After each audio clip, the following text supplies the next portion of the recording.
എല്ലാവർക്കും നമസ്കാരം. ഇന്ന് നമ്മൾ വന്നിരിക്കുന്ന ഒരു day in my life video ആയിട്ടാണ്. കൂടാതെ നമ്മളിവിടുത്തെ ഒരു സമ്മർ പാലസിൽ പോയിട്ടുള്ള ചെറിയൊരു കാഴ്ചയുമാണ് ഈ വ്ളോഗിൽ നമ്മൾ ഉൾപ്പെടുത്തിയിട്ടുള്ളത്. ഡേ ഇൻ മൈ ലൈഫ് എന്ന് പറയുമ്പോൾ നമ്മൾ രാവിലെ തൊട്ട് ഡിന്നർ വരെയുള്ള ഒരു മീൽ പ്രിപ്പറേഷനും ഇതിൽ ഉൾപ്പെടുത്തിയിട്ടുണ്ട്. അപ്പോൾ ഒരു ദിവസം വീക്ക് ഡേ ആണ്, ഞങ്ങളിപ്പോൾ വെക്കേഷനാണ്. അപ്പം കുട്ടികളും ഞാനും ലീവാണ്, വീട്ടിൽ തന്നെയുണ്ട് 3 ആഴ്ചത്തേക്ക്. ബ്രേക്ക്ഫാസ്റ്റിനായിട്ട് ഉണ്ടാക്കിയത് നമ്മുടെ പാലപ്പമാണ്. പാലപ്പം ഉണ്ടാക്കാനായിട്ട് ഈ ഒരു സിംഗിൾ ബർണർ ഗ്യാസ് വാങ്ങിയിട്ടുണ്ടായിരുന്നു. അപ്പോൾ അതിൽ ഈ പാത്രം വെച്ചിട്ട് നമുക്ക് ഈസിയായിട്ട് പാലപ്പം, അതുപോലെ തന്നെ കറിച്ചട്ടി അതൊക്കെ വെക്കാൻ പറ്റുന്ന ഒരു അടുപ്പാണ്. ഗ്യാസിൻ്റെ അടുപ്പാണ്. പോർട്ടബിളായിട്ടുള്ള നമ്മൾ സിലിണ്ടർ, സ്മോൾ സിലിണ്ടർ ഫില്ല് ചെയ്യുന്ന ഒരു അടുപ്പാണ്. ഇതിനെക്കുറിച്ച് ഡീറ്റെയിൽഡായിട്ട് നമ്മൾ മറ്റൊരു വ്ളോഗിൽ കാണിക്കുന്നതാണ്. അപ്പോൾ മാവ് തലേദിവസം തന്നെ അരച്ച് വെച്ചിട്ടുണ്ടായിരുന്നു. നല്ല സോഫ്റ്റായിട്ടുള്ള സിമ്പിളായിട്ടുള്ള പാലപ്പം റെസിപ്പിയാണ്. നമ്മുടെ ചാനലിൽ ഇതിൻ്റെ റെസിപ്പി അപ്ലോഡ് ചെയ്തിട്ടുണ്ട്. കണ്ടു നോക്കിയിട്ടില്ലാത്തവർ കണ്ടു നോക്കണം. അപ്പോൾ പാലപ്പത്തിൻ്റെ കൂടെ നമ്മളുണ്ടാക്കിയത് മുട്ടക്കറിയാണ്. നാടൻ സ്റ്റൈലിലുള്ളൊരു ചായക്കട സ്റ്റൈലിലുള്ള മുട്ടക്കറി. ഇതിൻ്റെ വിശദമായിട്ടുള്ള വീഡിയോ നമ്മൾ അപ്ലോഡ് ചെയ്യുന്നതാണ്, എല്ലാവരും മറക്കാതെ കാണണം. അപ്പോൾ നമ്മൾ ബ്രേക്ക്ഫാസ്റ്റൊക്കെ കഴിഞ്ഞിട്ട് എനിക്ക് 2 വീഡിയോസ് ഷൂട്ട് ചെയ്യാനുണ്ടായിരുന്നു. അപ്പോൾ അതിന് വേണ്ടിയിട്ട് ഉള്ള ഒരുക്കങ്ങളിലാണ്. അപ്പോൾ ഇതൊരു കറിയാണ്. അപ്പം നമ്മുടെ ബാൽക്കണിയിലുണ്ടായ വഴുതനങ്ങ വെച്ചിട്ടുള്ള ഒരു സൂപ്പർ ടേസ്റ്റി ആയിട്ടുള്ളൊരു കറിയാണ്. ഇതിൻ്റെ റെസിപ്പി നമ്മൾ ഉടനെ അപ്ലോഡ് ചെയ്യുന്നതാണ്. പിന്നെ ഒരു ടൊമാറ്റോ റൈസാണ് ഉണ്ടാക്കിയത്. വളരെ ഈസി ആയിട്ട് കിഡ്സിന് ഫേവറേറ്റ് ആയിട്ടുള്ളൊരു റൈസാണ്. ലഞ്ച് ബോക്സ് ആയിട്ടൊക്കെ കൊണ്ടുപോകാൻ പറ്റുന്ന ഒരു റെസിപ്പിയാണ്. നമ്മുടെ ലഞ്ച് എന്ന് പറയുന്നത് ഒരു വെജിറ്റേറിയൻ ലഞ്ചാണ്. കുട്ടികൾ വീട്ടിൽ തന്നെ ആയതുകൊണ്ട് അവർ കളിയാണ്. 2 പേരുള്ളത് കൊണ്ട് അവർ കളിച്ചോളും. പിന്നെ ഇടയ്ക്ക് പാർക്കിലൊക്കെ പോകാറുണ്ട്. അപ്പോൾ അങ്ങനെയാണ് കാര്യങ്ങൾ. ഇപ്പോൾ ബാൽക്കണിയിലിരുന്ന് വെള്ളത്തിലാണ് ഇന്ന് കളി. ഓരോ ദിവസം ഓരോ കളിയാണ്. അപ്പം വീട് മുഴുവനും ഇതുപോലെ ആക്കിയിട്ട് ആണ് ഇവരുടെ കളി. അങ്ങനെ ഉച്ചയ്ക്ക് ലഞ്ച് നമ്മുടെ ടൊമാറ്റോ റൈസും അതുപോലെ തന്നെ ഉണ്ടാക്കിയ കറിയും പിന്നെ തൈരും പിന്നെ പപ്പടവും ആയിരുന്നു. സിമ്പിളായിട്ടുള്ളൊരു വെജിറ്റേറിയൻ ലഞ്ചായിരുന്നു. അപ്പം അങ്ങനെ ലഞ്ചൊക്കെ കഴിഞ്ഞ് റെസ്റ്റൊക്കെ എടുത്തതിന് ശേഷം വൈകുന്നേരം നമ്മളൊരു ഫിൽറ്റർ കാപ്പി ഇട്ടിട്ടുണ്ടായിരുന്നു. അപ്പോൾ ഇതിൻ്റെ റെസിപ്പി നമ്മൾ കഴിഞ്ഞ ദിവസം അപ്ലോഡ് ചെയ്തിട്ടുണ്ടായിരുന്നു. അപ്പോൾ ഒരുപാട് പേര് കണ്ടു നോക്കിയിട്ടില്ല. അപ്പോൾ കണ്ടു നോക്കാത്തവർ കണ്ടു നോക്കണം. വളരെ സിമ്പിളായിട്ട് ചെയ്യാൻ പറ്റുന്ന ഒരു ഫിൽറ്റർ കാപ്പിയുടെ റെസിപ്പിയാണ്. അപ്പോൾ കാപ്പിയുടെയൊക്കെ കഴിഞ്ഞിട്ട് കുറച്ചൊന്ന് കഴിഞ്ഞപ്പോഴത്തേക്ക് വർക്കൗട്ട് ചെയ്യാനായിട്ട് നമ്മുടെ തൊട്ടടുത്ത് തന്നെ ഒരു ജിമ്മുണ്ട്. അപ്പോൾ ഞാനവിടെ പോകുന്നുണ്ട്. വൈകുന്നേരമാണ് ജിമ്മിൽ പോകുന്നത്. രാവിലെ പോകാനായിട്ട് ടൈം കിട്ടാറില്ല. കുട്ടികളൊക്കെ വീട്ടിലുള്ളത് കൊണ്ട് ഫുഡും കാര്യങ്ങളൊക്കെ ഉണ്ടാക്കുന്നത് കൊണ്ട് രാവിലെ പോകാൻ സമയമില്ല. അപ്പോൾ വൈകിട്ട് ഒരു 6 മണി 7 മണി ആ സമയമാകുമ്പോഴാണ് പോകുന്നത്. ഇപ്പോൾ സമ്മർ ആയതുകൊണ്ട് അത്യാവശ്യം നല്ല വെളിച്ചമാണ്. തൊട്ടടുത്ത് തന്നെയാണ്. അപ്പോൾ നടന്നു പോകാനുള്ള ദൂരമേ ഉള്ളൂ. അപ്പോൾ ജിമ്മിൽ ഒരു 1.5 മണിക്കൂർ വർക്കൗട്ട് ഒക്കെ കഴിഞ്ഞിട്ട് ഇപ്പം നമ്മൾ ഫ്രഷായി വന്നിട്ടുണ്ട്. പിന്നെ ഡിന്നറിന് വേണ്ടിയിട്ട് ഒരു സാലഡാണ്. ക്യാരറ്റും കുക്കുമ്പറും പിന്നെ കുറച്ച് ഉള്ളിയും പിന്നെ ഒരു ചെറിയ കഷ്ണം നാരങ്ങ എടുത്തിട്ടുണ്ട്. ഇനി ഇതിന് മുകളിലായിട്ട് നമ്മളൊരു പുതിന ചട്നിയും കൂടി ഉണ്ടാക്കുന്നുണ്ട്. കുട്ടികൾക്ക് ഞാനിപ്പം വൈകിട്ട് കൊടുക്കുന്നത് നമ്മുടെ മട്ട റൈസും സാലഡും പിന്നെ രാവിലെ ഉണ്ടാക്കിയ കറിയും പിന്നെ നമ്മൾ എയർ ഫ്രയറിൽ ഫിഷ് ഫ്രൈ ചെയ്തിട്ടുണ്ടായിരുന്നു. ഇത് ഫ്രോസൺ ആയിട്ട് പാക്കറ്റിൽ മാരിനേറ്റ് ചെയ്ത് വാങ്ങിക്കാൻ കിട്ടുന്ന ഫിഷാണ്. അപ്പോൾ അത് അവർക്കിഷ്ടമാണ്. അപ്പോൾ അത് എയർ ഫ്രൈ ചെയ്തെടുത്തിട്ടുണ്ട്. അപ്പോൾ അതുകൂടി ഞാനിപ്പം വാരിയാണ് ഇന്ന് അവർക്ക് കൊടുക്കുന്നത്. നമ്മുടെ നാടൻ ഫുഡ്, ചോറ് അങ്ങനെയുള്ള കാര്യങ്ങളൊക്കെ വാരി കഴിക്കാനായിട്ട് കുറച്ച് ബുദ്ധിമുട്ടാണ് അവർക്ക്. മുഴുവനായിട്ടും കഴിക്കില്ല. അപ്പോൾ നമ്മൾ വാരി കൊടുക്കുകയാണെന്നുണ്ടെങ്കിൽ അത് അവരുടെ വയറ്റിൽ ചെല്ലും. അപ്പോൾ നമ്മൾ നേരത്തെ ഉണ്ടാക്കിയ സാലഡിന് വേണ്ടിയിട്ട് ഒരു പുതിന ചട്നി ഉണ്ടാക്കുകയാണ്. അപ്പോൾ ഇതിൻ്റെ കൂട്ടത്തിൽ നമ്മൾ കുറച്ച് മല്ലിയിലയും കൂടെ വേണ്ടതായിരുന്നു. അപ്പോൾ ഞാനിപ്പോൾ പുതിന മാത്രമാണ് ഇട്ടിട്ടുള്ളത്. പിന്നെ ചെറിയ കഷ്ണം സവാള, ഒരു ചെറിയ കഷ്ണം ഇഞ്ചി, ഒരല്ലി വെളുത്തുള്ളി, പിന്നെ ഒരു പച്ചമുളക്, കുറച്ച് നാരങ്ങ നീരും, പിന്നെ ഒരു 2 സ്പൂണ് ഒലിവ് ഓയിൽ, അതായത് എക്സ്ട്രാ വെർജിൻ ഒലിവ് ഓയിലും കൂടെ ഒഴിച്ചിട്ട് കുറച്ച് ഉപ്പും കൂടെ ഇട്ടിട്ട് ഇത് അരച്ചെടുക്കുക. ഒലിവ് ഓയിൽ ഞാൻ ചേർക്കുന്നത് ഇതിൽ വിട്ടുപോയി. അപ്പം ഇതെല്ലാം കൂടി ചേർത്തിട്ട് നന്നായിട്ടൊന്ന് ബ്ലെൻഡ് ചെയ്ത് എടുക്കുക. മല്ലിയിലയും കൂടി ചേർക്കുമ്പോഴാണ് ഒന്നുകൂടെ നല്ല ടേസ്റ്റ് കിട്ടുന്നത്. അപ്പോൾ ഉണ്ടാക്കിയൊരു ചട്നി സാലഡിലേക്ക് കുറച്ചൊന്ന് നമ്മൾ ഒഴിച്ചു കൊടുത്തിട്ട് നന്നായിട്ടൊന്ന് മിക്സാക്കി എടുക്കാം. ബാക്കി വന്ന ചട്നി നമുക്ക് നന്നായിട്ട് കവർ ചെയ്തതിന് ശേഷം ഫ്രിഡ്ജിൽ വെക്കാം. സാലഡൊക്കെ ഉണ്ടാക്കുമ്പോൾ അതുപോലെ തന്നെ എടുക്കാനായിട്ട് ഈസിയാണ്. അപ്പോൾ ഇന്ന് ഡിന്നറിന് ഞാൻ കഴിക്കുന്നത് റാഗിയുടെ ചപ്പാത്തിയാണ്. അപ്പോൾ ഇത് ഹൽദിറാമിൻ്റെ ഫ്രോസണായിട്ട് ഉള്ള ചപ്പാത്തിയാണ്. അപ്പം ഡിന്നറൊക്കെ ഉണ്ടാക്കാൻ സമയമില്ലാത്ത ദിവസങ്ങളിൽ പെട്ടെന്ന് നമുക്ക് മൈക്രോവേവ് ചെയ്തെടുത്ത് കഴിക്കാൻ പറ്റുന്ന റൊട്ടി ഇങ്ങനെ വാങ്ങി വെക്കാറുണ്ട്. റാഗി റൊട്ടിയുണ്ട്, അതുപോലെ ഗോതമ്പൊക്കെ ഉണ്ട്. അപ്പോൾ 2 എടുത്തിട്ട് മൈക്രോവേവിൽ വെച്ചിട്ട് ഒരു 600 വാട്ട്സിൽ ഒരു 50 സെക്കൻഡ് ഒന്ന് മൈക്രോവേവ് ചെയ്തെടുത്തു. പിന്നെ ഒരു ഫിഷിൻ്റെ ഒരു കഷ്ണവും പിന്നെ സാലഡ്, കൂടുതൽ സാലഡും എടുത്തിട്ടുണ്ട്. അപ്പോൾ ഇതാണ് ഡിന്നർ. പിന്നെ നമ്മൾ ഉച്ചയ്ക്ക് ഉണ്ടാക്കിയ കറിയുടെ കുറച്ചും കൂടെ എടുത്തിട്ടുണ്ട്. അപ്പോൾ ഇതാണ് ഡിന്നർ. അപ്പോൾ ഡിന്നറൊക്കെ കഴിഞ്ഞതിന് ശേഷം ഇനി കുട്ടികൾ ഉറങ്ങാനുള്ള സമയമാണ്.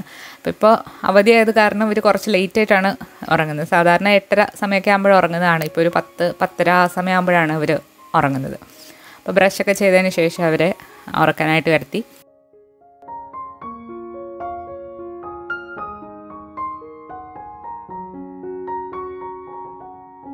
അങ്ങനെ ബ്രഷിംഗ് ഒക്കെ കഴിഞ്ഞിട്ട് അവരെ ഉറക്കാനായിട്ട് കിടത്തി. അവിടെ കിടന്നിട്ട് കുറച്ച് കളിച്ചിട്ടാണ് അവർ ഉറങ്ങുന്നത്. രണ്ടുപേരും കൂടെ ഭയങ്കര സംസാരമാണ്. കുറച്ച് കഴിഞ്ഞിട്ടാണ് ഉറക്കമൊക്കെ.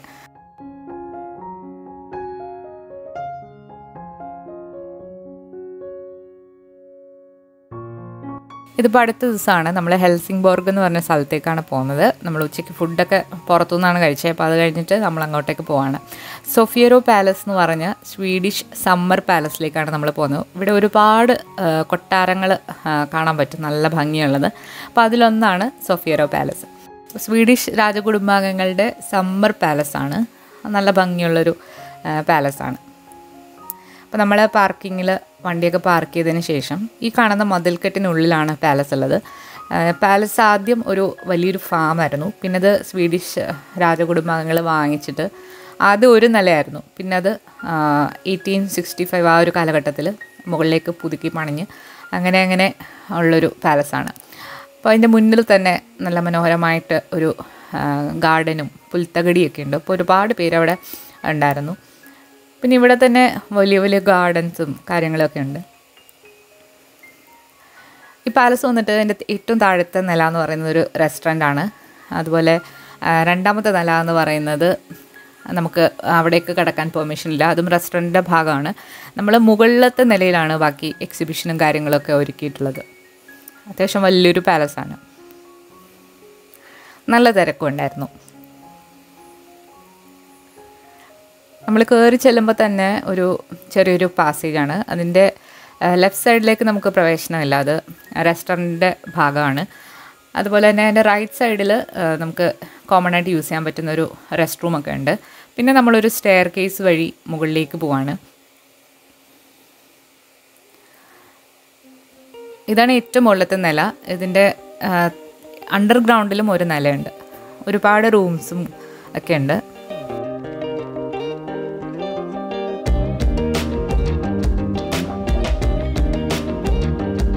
ചില റൂംസൊക്കെ അവർ ഏതൊരു ആർക്കിടെക്റ്റിൻ്റെ ഒരു എക്സിബിഷൻ ആയിട്ടാണ് ഇവിടെ വെച്ചിരിക്കുന്നത്. ചില ബിൽഡിങ്സിൻ്റെ മോഡലുകളും കാര്യങ്ങളൊക്കെ മിക്ക റൂംസിലും അവർ സെറ്റ് ചെയ്തിട്ടുണ്ട്.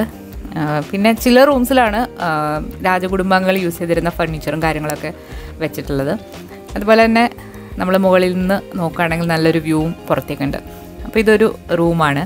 അപ്പം പണ്ട് അവർ യൂസ് ചെയ്തിരുന്ന ഫർണിച്ചറും കാര്യങ്ങളൊക്കെ ഇവിടെ സെറ്റ് ചെയ്തിട്ടുണ്ട്, ബുക്സും ഒക്കെ. റൂമിൻ്റെ ഉള്ളിലേക്ക് നമുക്ക് പ്രവേശിക്കാൻ പറ്റില്ല, ദൂരത്ത് നിന്നാണ് കാണുന്നത്.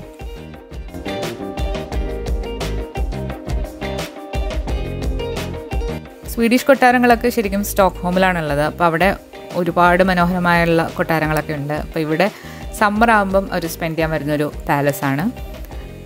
മുകളിൽ നിന്ന് നമ്മളൊരു ബാൽക്കണി ഏരിയയിലേക്ക് പോയിട്ടുണ്ടെങ്കിൽ അവിടെ നിന്ന് നോക്കിയാൽ കാണുന്നത് കടലാണ്. താഴെ റെസ്റ്റോറൻറ്റിൻ്റെ ചെയർസൊക്കെ നമുക്ക് കാണാം. ഇതാണ് കൊട്ടാരത്തിൻ്റെ ബാക്ക് സൈഡിൽ നിന്നുള്ള ഒരു വ്യൂ.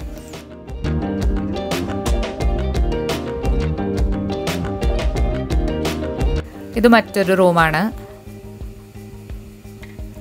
ഒരുപാട് ഫാമിലി ഫോട്ടോസും കാര്യങ്ങളൊക്കെ വെച്ചിട്ടുണ്ട്. പിന്നെ ഒരുപാട് ഹിസ്റ്ററി അതൊക്കെ അവിടെ ഫ്രെയിം ചെയ്ത് വെച്ചിട്ടുണ്ട്. പിന്നെ അവർ യൂസ് ചെയ്തിരുന്ന ഉടുപ്പുകളും, കുട്ടികൾക്ക് യൂസ് ചെയ്തിരുന്ന ഉടുപ്പുകളും, പിന്നെ ബേബി സ്ട്രോളറും അങ്ങനെയുള്ള കാര്യങ്ങളൊക്കെ അവിടെ വെച്ചിട്ടുണ്ട്. കുട്ടികളുടെ കളിപ്പാട്ടങ്ങളും ഒക്കെ. നല്ല ഭംഗിയുള്ള വാൾപേപ്പേഴ്സാണ് ഓരോ റൂമിലും കൊടുത്തിരിക്കുന്നത്. പിന്നെ ഫർണിച്ചറിലൊന്നും നമുക്ക് ആരും ഇരിക്കാതിരിക്കാൻ വേണ്ടിയിട്ട് അവർ കവർ ചെയ്ത് വെച്ചിട്ടുണ്ട്.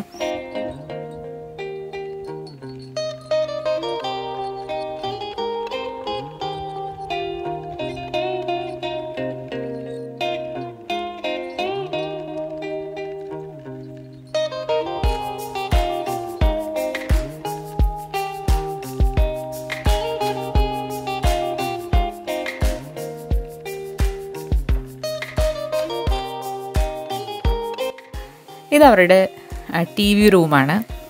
ഒരു പ്രൊജക്ടറൊക്കെ വെച്ചിട്ടൊരു പഴയ വീഡിയോ പ്ലേ ചെയ്യുന്നുണ്ട്.